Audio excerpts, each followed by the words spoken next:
मुगल शासक औरंगजेब को लेकर देश भर में छिड़ी बहस के बीच उत्तर प्रदेश के मुख्यमंत्री योगी आदित्यनाथ ने आज बड़ा बयान दिया। उन्होंने महाराणा प्रताप और छत्रपति शिवाजी महाराज को सच्चा नायक बताया और कहा कि औरंगजेब नायक कभी नहीं हो सकता।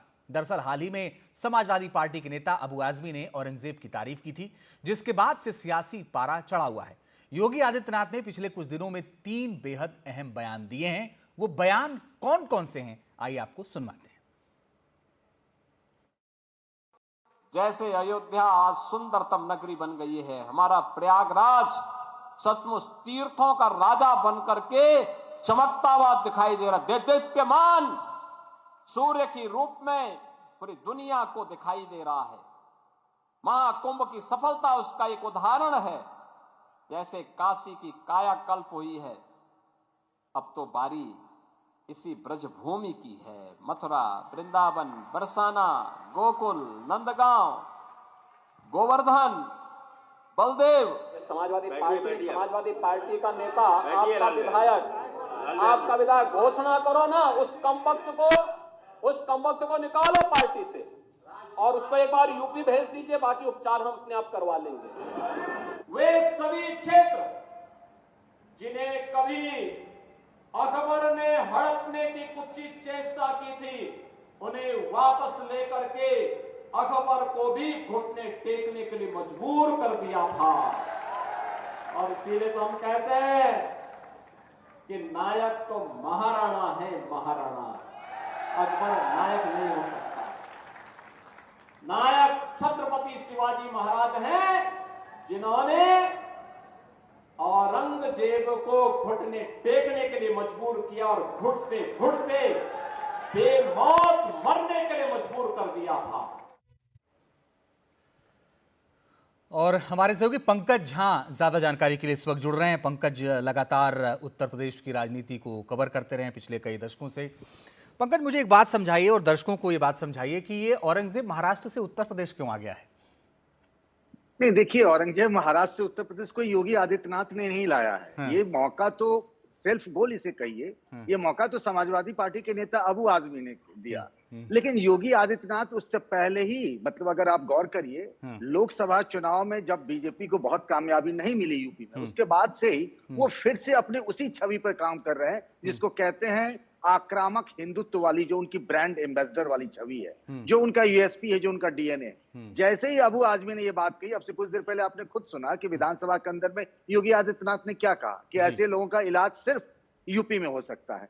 वो उसके बाद औरंगजेब को लेकर के आए। औरंगजेब के बाद अब अकबर आ गया। आज उन्होंने एक बात और भी कही कि अकबर की जब राणा प्रताप के साथ युद्ध हो रहा था हल्दी घाटी में, तो अकबर ने कहा था कि दोनों ही तरफ तो हिंदू ही मर रहे हैं। तो बिल्कुल हिंदुत्व को, धार को साल 2027 में जब यूपी का चुनाव होना है, तब तक 2 साल तक ये वो माहौल बनाए रखना चाहते हैं। जो अखिलेश यादव, उनकी समाजवादी पार्टी, जो पीडीए के फार्मूले से लोकसभा चुनाव में उसको बहुत शानदार कामयाबी मिली, तो यूपी में 2 तरह की राजनीति चलती है। इसको ऐसे समझिए, एक जाति की राजनीति और धर्म की राजनीति। कभी जाति की राजनीति हावी होती, कभी धर्म की राजनीति। तो ये कोशिश है योगी आदित्यनाथ की कि पूरे सनातन धर्म यानी हिंदू वोटरों को एकजुट किया जाए, जाति के जाकर मोर्चे पर चुनाव न लड़े, चुनाव जो है वो धर्म के नाम पे लड़ी जाए। 80 बनाम 20 का मामला, ये योगी आदित्यनाथ की कोशिश है।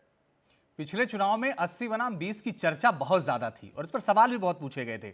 दूसरा ये है कि क्या 27 तक ये औरंगजेब और अकबर उत्तर प्रदेश में कम से कम रहने वाले हैं? और दूसरी चीज कि बटेंगे तो कटेंगे वाले रास्ते पर ही पूरी सियासत आगे बढ़ रही है।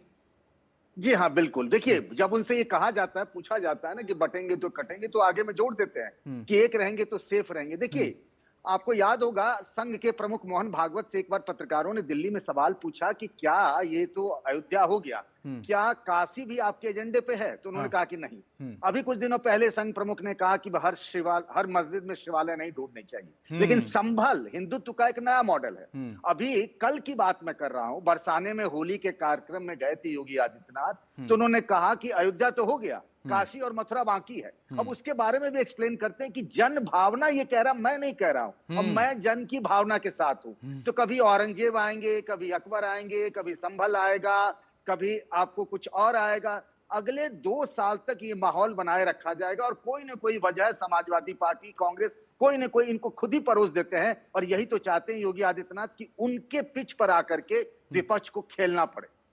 ठीक है पंकज, बने रहिए, हम लौट रहे हैं आपके पास, आगे भी आपसे बात करेंगे। दरअसल एक ओर योगी आदित्यनाथ लगातार औरंगजेब का नाम लेकर उस पर वार कर रहे हैं, तो दूसरी ओर उन्होंने हाल ही में कई जगह हिंदू त्योहारों का जिक्र करते हुए ऐसे त्योहारों की संज्ञा दी जो महज किसी एक धर्म या जाति के लिए नहीं, बल्कि ऐसे त्योहार होते हैं जिसमें सबके लिए गुंजाइश होती है, जिसमें सबका सम्मान होता है, जिसमें सभी शामिल होते हैं। देश को भी दुनिया को भी कहा, जो टिप्पणी करते थे सनातन धर्म पर, हमने कहा देखो आपके बगल में कौन स्नान कर रहा है, आप स्वयं नहीं जानते हैं किस जाति का है, किस मत का है, किस मजहब का है। विश्व प्रसिद्ध लठमार होली है, कितना अद्भुत है, कोई बैर भाव नहीं, कोई किसी से शत्रुता नहीं। होली तो आपसी सद्भाव का त्योहार है, मेल भाव के साथ दूरियां को कम करने का त्योहार है, एकता के सूत्र में जोड़ने का जो संदेश महाकुंभ ने दिया है, होली उसकी पुष्टि करता है, उसको और मजबूती प्रदान करता है। पंकज हमारे साथ लगातार बने हुए। पंकज, दो बातें हैं, महाकुंभ का जिक्र किया मुख्यमंत्री योगी आदित्यनाथ ने, और स्पेसिफिकली कहा कि भाई बगल में कौन नहा रहा है ये नहीं पता, मतलब ये है कि वो हिंदू ही होगा। बरसाने में लठमार होली, कौन होली खेल रहा है, मतलब ये है कि वो हिंदू ही होगा। तो आप जो कह रहे थे कि एक अलग, क्या उत्तर प्रदेश में योगी आदित्यनाथ ने एक अलग लकीर अब खींच दी है और समाजवादी पार्टी की मजबूरी है उस पिच पर आना? देखिए, सबसे पहले क्या है ना कि संघ चाहे जो भी बात कहे, प्रधानमंत्री नरेंद्र मोदी सबका साथ, सबका विकास, सबका विश्वास वाली बात कहते हैं। योगी आदित्यनाथ ने यह महसूस किया कि वो जिस बात के लिए जाने जाते हैं उसी पर पॉलिटिक्स करें। वो जाने जाते हैं हिंदुत्व के तौर पर, तो हिंदुत्व के चेहरे के इर्द गिर्द ही अपनी राजनीति को वो बुन रहे हैं। और देखिए, वो चाहते हैं और वो मजबूर करना चाहते हैं योगी आदित्यनाथ, समाजवादी पार्टी हो या कांग्रेस। वैसे तो कहिए तो अखिलेश यादव की हम बात करें कि वो अगर कोई ऐसा मसला होता है जैसे औरंगजेब का मसला होता है, तो उसके बचाव में वहां उनके बचाव में उतरे, बचाव किया भी उन्होंने। जैसे ही बचाव करते हैं तो बड़ा एक डेंजरस गेम हो जाता है, हिंदू बनाम मुसलमान, वही 80 बनाम 20 का। और जब ऐसा होता है तब नुकसान समाजवादी पार्टी का हो जाता है। इसीलिए समाजवादी पार्टी लौट कर फिर पीडीए पर जाती है। जब पीडीए पर जाती है तो योगी आदित्यनाथ कहते हैं ये लोग तमें बांटने की कोशिश करते हैं। इसीलिए महाकुंभ के घाट पर कौन अगड़ा है, कौन पिछड़ा है, कौन दलित है, ये तो कोई नहीं समझ में आता, सब सनातन है। जब होली मनाते हैं तो सब रंग में सराबोर, सब सनातन है। तब वहां जाति धर्म का कोई विरोध नहीं होता है, कोई भेद नहीं होता है। ये योगी समझा रहे हैं और हिंदुत्व को एकजुट करने का पूरा मामला यही है। 80 हमारे साथ रहे, वही वो चाहते हैं और उसी मुहिम में जुटे हैं। समाजवादी पार्टी के मुखिया अखिलेश यादव की पिच क्या होगी पंकज आने वाले समय में?